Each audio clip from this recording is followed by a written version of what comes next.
രാജ്യത്തെ ആദ്യ അതിദാരിദ്ര്യമുക്ത സംസ്ഥാനമായി കേരളം. പ്രത്യേക നിയമസഭാ സമ്മേളനത്തിൽ മുഖ്യമന്ത്രി പിണറായി വിജയൻ ഔദ്യോഗിക പ്രഖ്യാപനം നടത്തി. കേരളത്തിനിത് പുതുയുഗപ്പിറവി ആണെന്ന് മുഖ്യമന്ത്രി പറഞ്ഞു.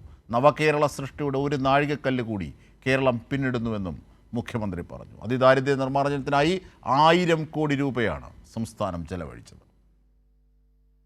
കേരളപ്പിറവി ദിനത്തിൽ പ്രത്യേകമായി വിളിച്ചു ചേർത്ത നിയമസഭാ സമ്മേളനത്തിലാണ് റൂൾ 300 പ്രകാരം മുഖ്യമന്ത്രി ആ ചരിത്ര പ്രഖ്യാപനം നടത്തിയത്.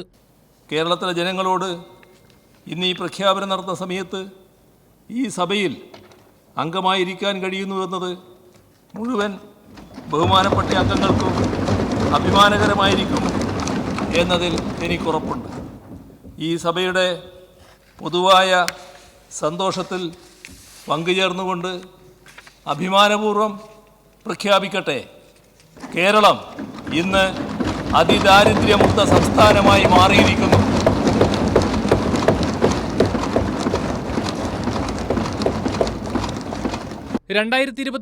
ഇടത് സർക്കാർ വീണ്ടും അധികാരത്തിലെത്തി ആദ്യ മന്ത്രിസഭാ യോഗത്തിൽ കൈക്കൊണ്ട ആദ്യ തീരുമാനമായിരുന്നു അതിദാരിദ്ര്യ നിർമ്മാർജ്ജനം. പിന്നാലെ 1032 തദ്ദേശ സ്ഥാപനങ്ങളിലായി 1,03,099 വ്യക്തികളെ അതിദരിദ്രരായി കണ്ടെത്തി. വീടില്ലാത്തവർക്ക് വീടും ഭൂമിയില്ലാത്തവർക്ക് ഭൂമിയും തൊഴിലില്ലാത്തവർക്ക് തൊഴിലും നൽകിയാണ് 4 വർഷത്തെ ശ്രമകരമായ പ്രവർത്തനങ്ങൾക്കൊടുവിൽ കേരളം സുവർണ നേട്ടം കൈവരിച്ചിരിക്കുന്നത്. 2021 പുതിയ മന്ത്രിസഭയുടെ സത്യപ്രതിജ്ഞയ്ക്ക് ശേഷം ചേർന്ന ആദ്യ മന്ത്രിസഭാ യോഗത്തിലെടുത്ത പ്രധാന തീരുമാനമായിരുന്നു അതിദാരിദ്ര്യ നിർമ്മാർജ്ജനം.